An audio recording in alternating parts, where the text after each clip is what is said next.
Hola chicos, ¿cómo les va? Estamos ya en actuación 4 en la clase número 10 y bueno, estamos acercándonos al final del cuatrimestre. Recuerden que según el calendario de la UNLAR, creo que a mitad de junio o a más tardar el 20 de junio termina el primer cuatrimestre, por lo tanto esta puede ser la penúltima o antepenúltima clase. No se asusten ni se espanten, pero tendríamos que presentar un trabajo de final de cuatrimestre tipo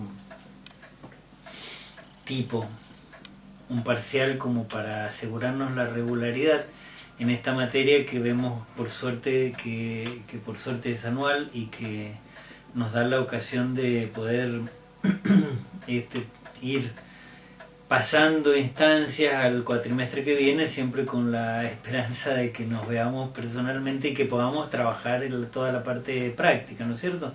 Pero bueno, todo tiene sus ventajas, así es que nosotros durante este cuatrimestre hemos hecho bastante teoría y el cuatrimestre que viene vamos a hacer entonces lo más posible todo práctica, si estamos juntos, yo espero que sí. Y bueno, ¿qué les decía? Que un trabajo de final de cuatrimestre. Un trabajo de final de cuatrimestre sería, dentro de lo posible, la filmación de un pequeño video en el cual ustedes demuestren un ejercicio que puede ser el laberinto de los puntos magnéticos, con una parte del texto que ustedes mismos han elegido para la obra, de la obra Circensis, la obra que vamos a hacer para fin de año. Crucemos los dedos. Eso sería ya un trabajo de regularización. Yo no les he puesto nota, como no he puesto nota en ninguna materia, porque también es muy difícil poner nota con este sistema y también puede ser un poco injusto, ¿no es cierto? Porque a lo mejor no en el caso de ustedes, pero en el caso de los chicos de primer año, que son muchos, hay chicos que tienen tanta variedad de distintas condiciones y circunstancias en sus casas, y les ha costado mucho más también adecuarse a esto, apenas entraron en la universidad, con lo que se encuentran y bueno, es muy difícil también calificar con un número, un rendimiento, etcétera, visto que tampoco podemos hablar de las regularidades de acuerdo con lo presencial, ¿no? con unas asistencias. Yo las considero solamente a través de los trabajos que ustedes me van mandando, y eso me certifica a mí que han visto los videos y que siguen el devenir de toda la materia, todo lo que hemos ido hablando en estas clases. Y bueno, por lo tanto nos queda este mes de junio, pero no todo el mes de junio, sino que nos queda, la podemos extender un poco, o sea, la recepción de trabajos, etcétera, pero no mucho. Nos han dicho que como máximo una semana más, como para poder cerrarlo y pasar las regularidades. Entonces, bueno, yo les voy a pedir a ustedes, si es posible, que se vayan poniendo al día los que no me han mandado trabajos y bueno, y hagan la propuesta de cuál va a ser el trabajo de final de cuatrimestre que van a presentar.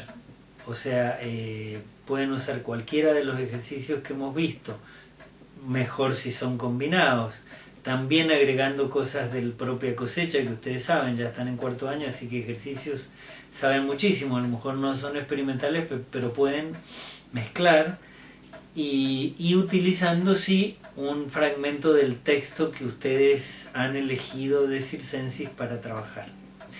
Mientras tanto, vamos a seguir hablando un poquito de la parte teórica que afrontamos la clase pasada. ¿Se acuerdan que yo les conté de la terminación de la Segunda Guerra Mundial? Les empecé a contar de los dos grandes filósofos franceses, Albert Camus y Jean-Paul Sartre, que son los que fundamentan, sostienen y representan la filosofía existencialista, el existencialismo ateo, que va a ser muy, muy importante, muy arrasador en esta época de la segunda mitad del siglo XX, terminada la Segunda Guerra Mundial, y que se van a dar a conocer no solamente a través de tratados filosóficos.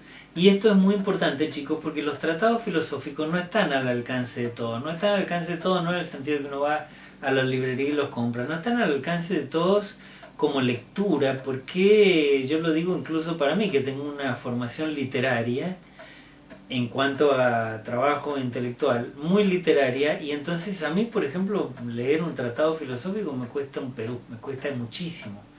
Una novela a lo mejor me la puedo tragar en pocos días, y un tratado filosófico estoy medio año para leerlo y no está dicho que haya podido entender todos los conceptos. O sea, es una materia, la filosofía, que es rara, es un poco ardua para afrontarla, y en especial porque, bueno, hay muchos filósofos que se empeñan en que se vuelva una rama del saber exclusiva para élites.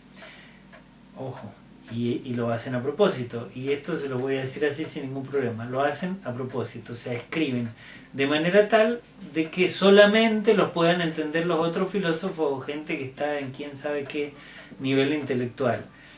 Mientras que hay otros filósofos que escriben de manera mucho más llana, más sencilla y más accesible para todos los lectores, como ha sido el caso de Nietzsche o el caso de Foucault, ¿no es cierto? Pero vayan ustedes a leerse Hegel o Heidegger, o bueno, ni hablar. Entonces, ¿por qué decíamos de Sartre y Albert Camus? Porque estos dos filósofos no solamente escriben filosofía, sino que también escriben literatura. Y al escribir literatura, uno está entrando en la dimensión de la ficción. Y al entrar en la dimensión de la ficción, está trabajando con la imaginación. Y al trabajar con la imaginación, está usando recursos que son literarios, que son creativos, que son artísticos, que no son únicamente recursos de expresión de ideas, sino que son recursos que están teñidos de una gran cantidad de otras cosas, entre ellas la estética, entre ellas la necesidad de comprensión, la belleza, el lirismo, el ritmo, una serie de elementos que hacen a la obra de arte. Entonces, la obra de estos pensadores es más accesible al gran público. Entonces Sartre y Albert Camus, que como les decía es marroquí, dije que era de Marruecos, que era colonia francesa en ese momento, escriben sus tratados filosóficos, pero escriben novelas, y escriben cuentos, y escriben obras de teatro. Maravilloso. Bueno, aquí yo tengo, me llevé una rabieta recién, que no se las voy a transmitir a ustedes porque es horrible, porque cada vez que busco libros en mi biblioteca, lo más seguro es que no los encuentre, entonces yo me enojo mucho. Porque eso quiere decir que los he prestado y no me los han devuelto. ¿Y dónde dejé los anteojos? En algún lugar habrán estado, pero bueno, pero ya no los encontré más.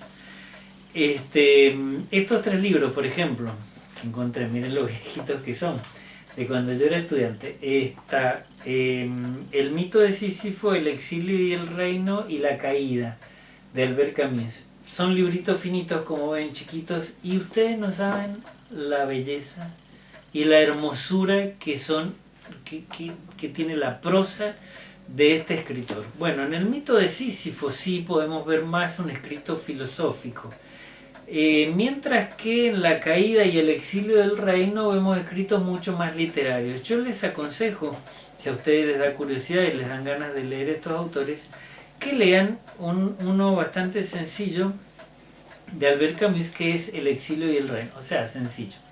Sencillo sí, en el sentido de que les va a resultar más familiar porque es literatura, Y lo mismo vamos a encontrar las ideas de Camus, por supuesto, porque ellos escriben literatura, pero no alejada de sus propias ideas filosóficas. Aquí tienen ustedes El extranjero, de Camus. Qué hermosas novelas. La náusea, de Jean-Paul Sartre, una edición antiquísima.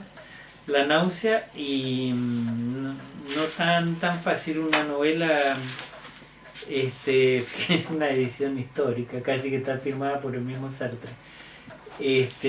Una novela muy dura, porque justamente la náusea esta es un poco la náusea que produce la existencia, ¿no es cierto? Darse cuenta. Ustedes les debe haber pasado.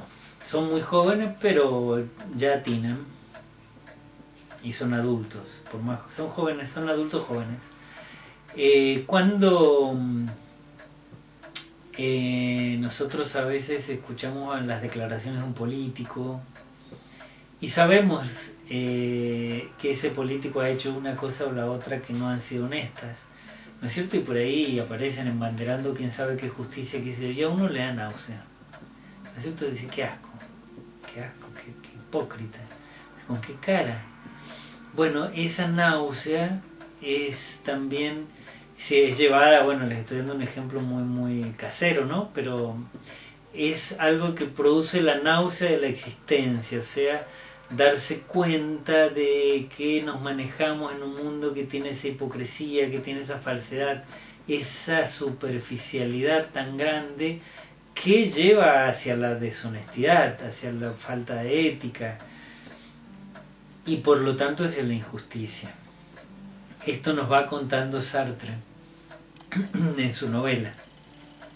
Les aconsejo mucho El exilio y el reino de Albert Camus, porque son cuentos en los que son, pero de una belleza, hermosísimos, donde Albert Camus nos cuenta, bueno, son cuentos donde nos cuenta, claro, distintas historias, cada cuento es una historia diferente, en los cuales la tesis es que nosotros vivimos en un permanente exilio y que tenemos la idea de que existe un reino utópico, o sea, un reino, lo utópico es lo que no existe, pero es ideal, un reino utópico que está en algún lugar y que alguna vez en nuestra vida, en alguna circunstancia impensada, nosotros alcanzamos a visorarlo, o sea, alcanzamos a entrever ese reino, pero no podemos llegar a él. Ese reino quizás sea la felicidad, o sea, la vida ideal, lo utópico justamente. Y el exilio es nuestra existencia. Nos dice Camus que vivimos, por lo tanto, exiliados de nuestra propia esencia. Vivimos en un mundo que es totalmente inadecuado, que es totalmente injusto. Y ese reino que vemos por allí como una lucecita mientras vamos en un tren y pensamos, yo en ese lugar sería feliz. Tenemos esa convicción, pero ni podemos detener el tren ni podemos llegar a ese lugar, pasa.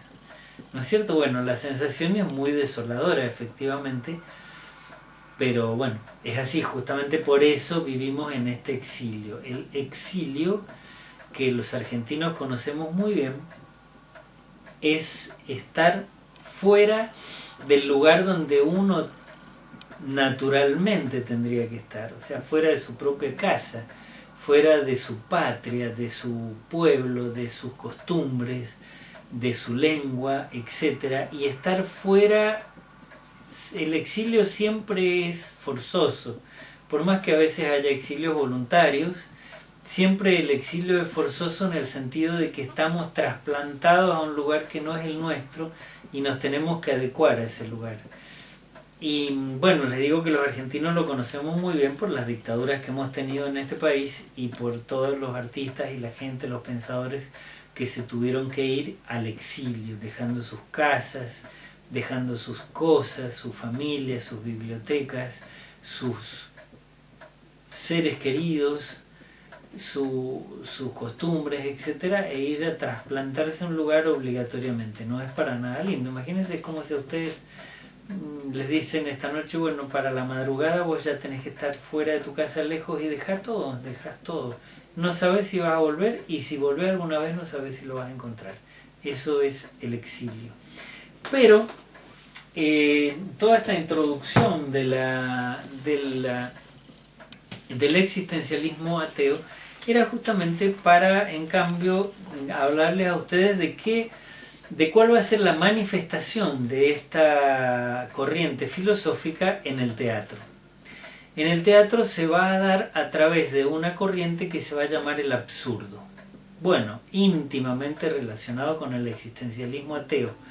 ¿Por qué? Porque, ¿qué es lo absurdo? Lo absurdo es lo que no tiene sentido, lo que no tiene sentido lógico.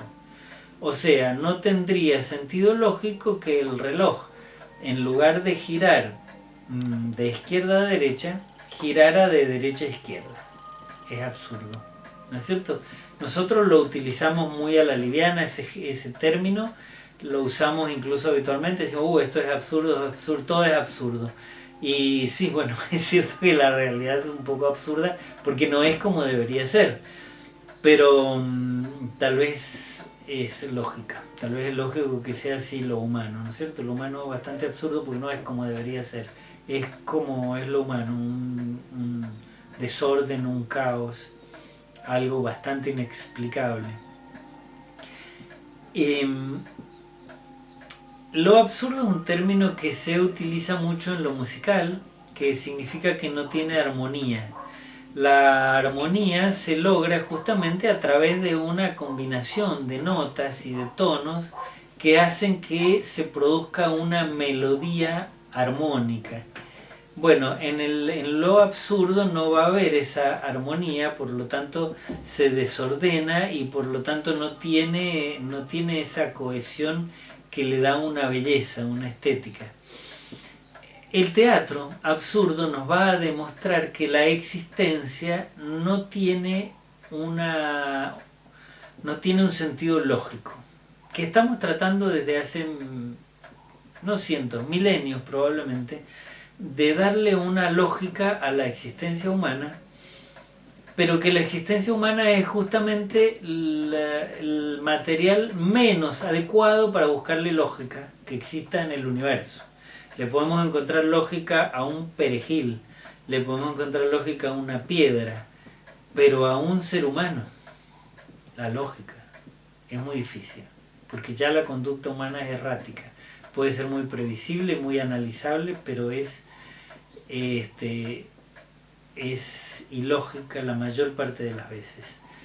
Bueno, el teatro del absurdo es un teatro que nos demuestra que esta ilógica en la cual vivimos los seres humanos es una ilógica, es una falta de lógica que está construida por una estructura social profundamente absurda. Ustedes dirán, bueno, pero entonces el ser humano sin la sociedad no sería más absurdo, sería lógico. ¿Y qué sabemos? Porque nosotros vivimos dentro de una sociedad y la sociedad nos vuelve humanos a nosotros. Acuérdense de la polis griega, o sea, el ser humano se vuelve humano gracias a que vive en la polis, y la polis es una polis gracias a que los seres humanos la construyen. O sea, es una serpiente que se muerde la cola y que construye en ese círculo eterno, construye el reloj de Edgar Allan Poe. Bueno, disculpen un momento.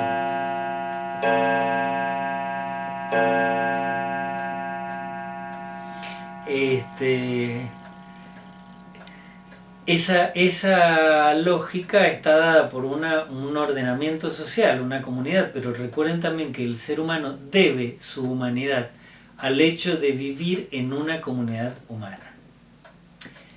Ahora, ¿qué pasa? Estos autores del absurdo nos demuestran que esta comunidad humana en la que vivimos y que nos parece el non plus ultra, que nos parece que está bien y nos parece que debe ser así, en realidad ni es el non plus ultra, ni está bien, ni debe ser así porque no tiene sentido. No tiene sentido en relación a lo que es la esencia humana. O sea, no nos está diciendo la verdad. Y es así que nos vamos a encontrar con que las obras de los dos grandes representantes europeos del teatro del absurdo, que son el irlandés Samuel Beckett y el rumano Eugene Ionescu, nos van a mostrar justamente lo endeble de la estructura social y de las convenciones sociales. ¿Yo por qué les estoy hablando todo esto? Ahora que pienso, porque ustedes tienen en la carpeta artículos, ¿cómo se llaman? Apuntes de Ionescu y no de Beckett, pero sí, de Sartre, ahora que me acuerdo. Tienen de Sartre, un teatro de situaciones, y tienen una entrevista y alguna otra cosa de Ionescu. Bueno,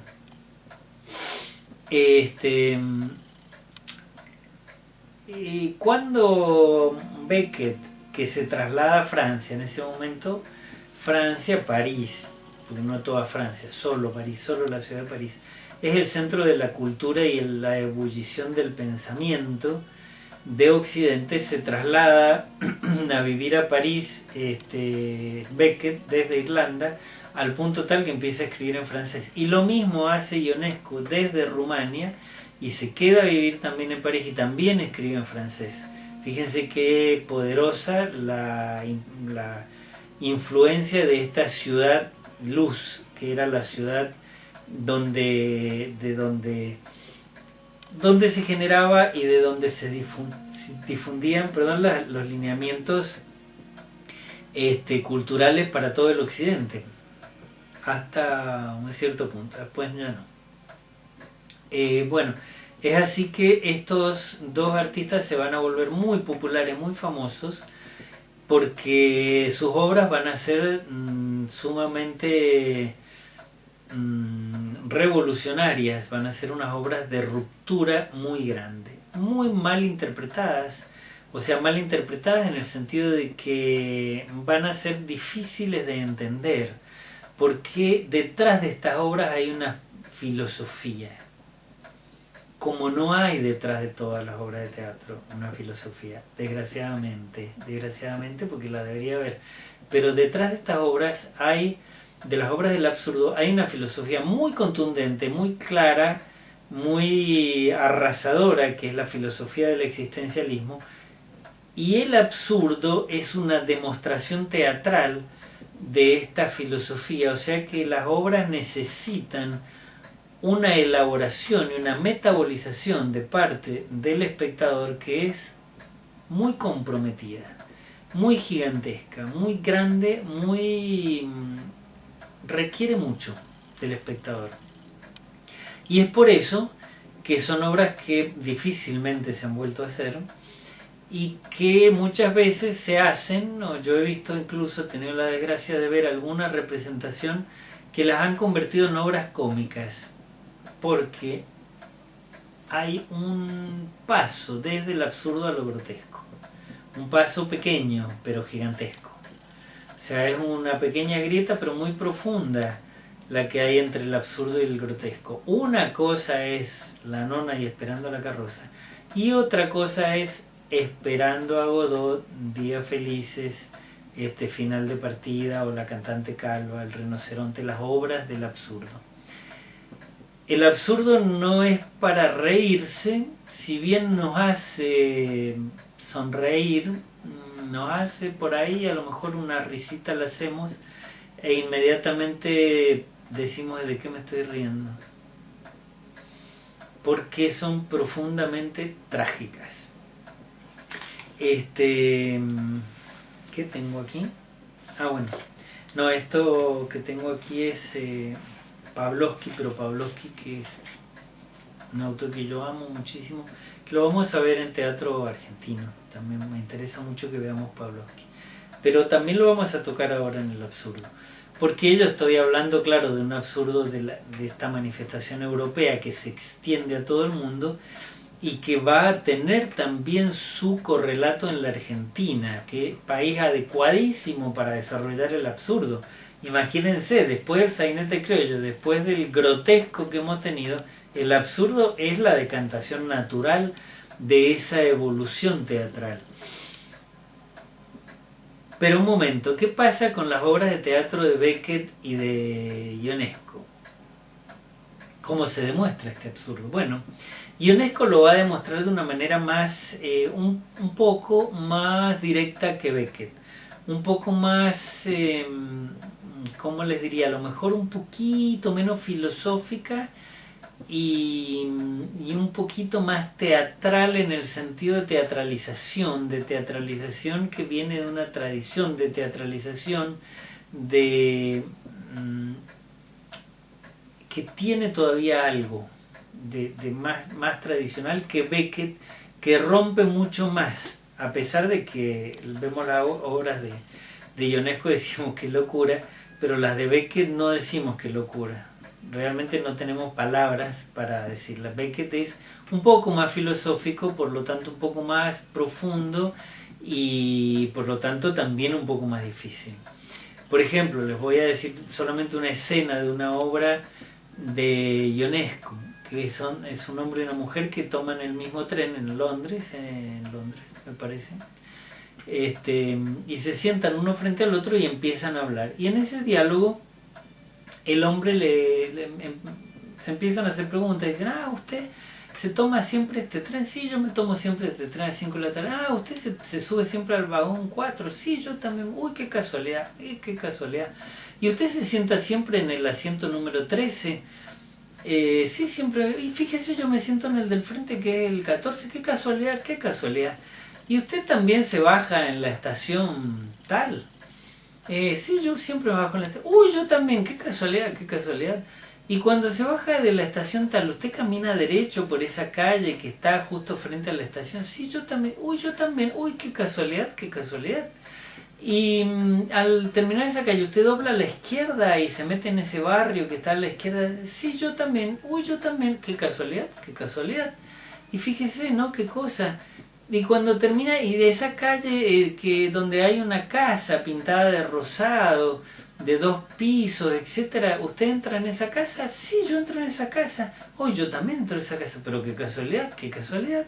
Y cuando usted abre la puerta de esa casa hay un living con un sillón de este color y qué sé yo, sí. Ay, pero qué casualidad.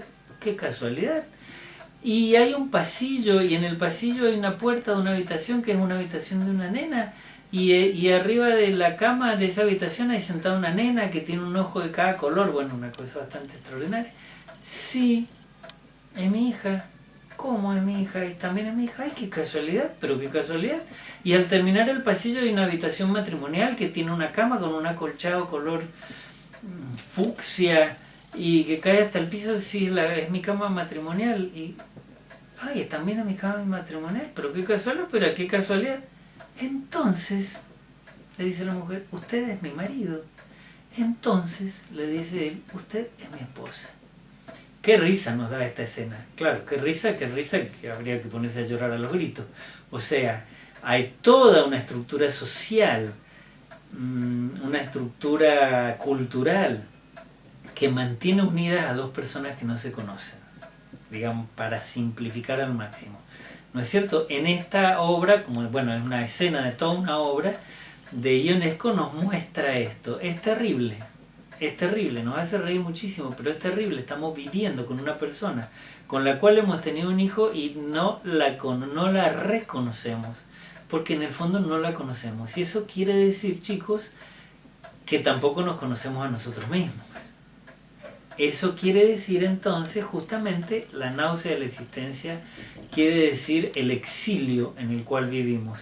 O sea, vivimos fuera de nosotros mismos, si es que vivimos alienados, vivimos exiliados de nosotros mismos, desnaturalizados.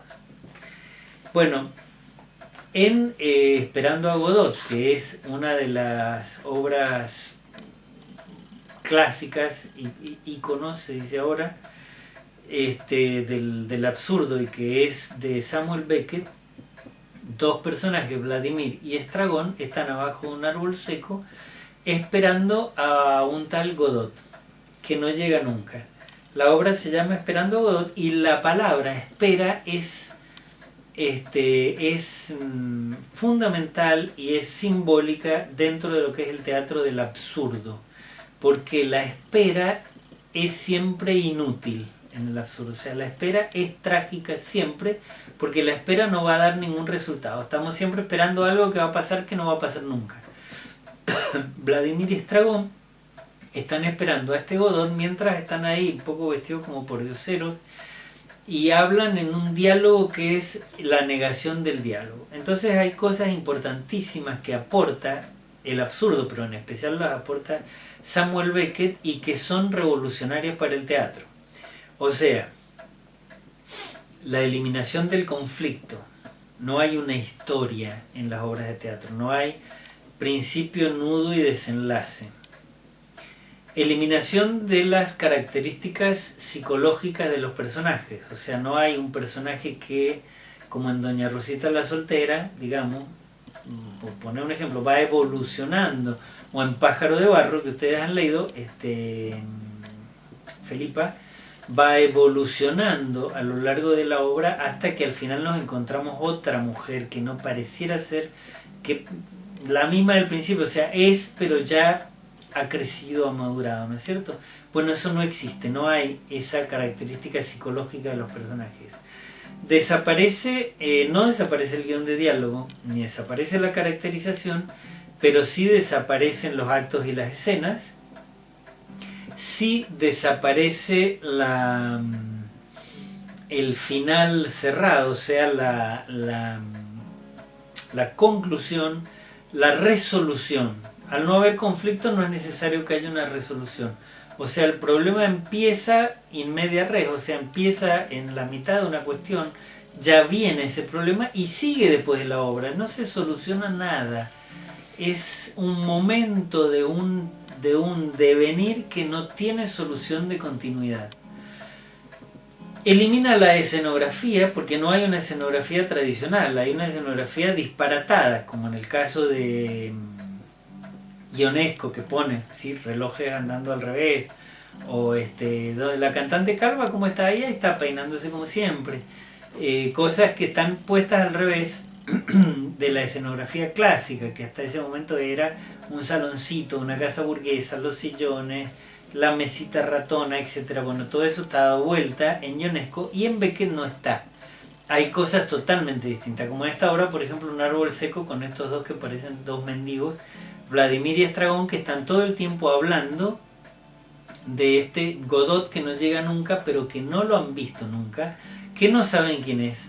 Pero lo peor de todo es que no saben para qué lo están esperando y si algo en la vida de ellos va a cambiar con la llegada de Godot. Piensan en suicidarse, no pueden, no tienen hilo para colgarse del árbol, o se les va a cortar, etcétera. Mientras tanto va a pasar otro personaje por allí llevando a alguien como si fuera un perro. Bueno, cosas que nos dan risa, pero no tanta, y que son muy terribles. Y cómo va a terminar la obra, no se las estoy spoileando porque de todas maneras, como les digo, no se revela nada. Cuando en las tantas entrevistas que le hicieron a Samuel Beckett, que él era igual que sus obras de teatro, tremendamente hermético y tremendamente absurdo también, no absurdo, a lo mejor cínico, a él le preguntaron, bueno, pero ¿quién es Godot? Porque, por ejemplo, los católicos decían, bueno, Godot es Dios. Y él contestaba, bueno, si yo hubiera sabido quién es Godot, lo habría puesto en la obra. No lo puse porque no sé quién es. Nadie sabe. Godot es probablemente este reino que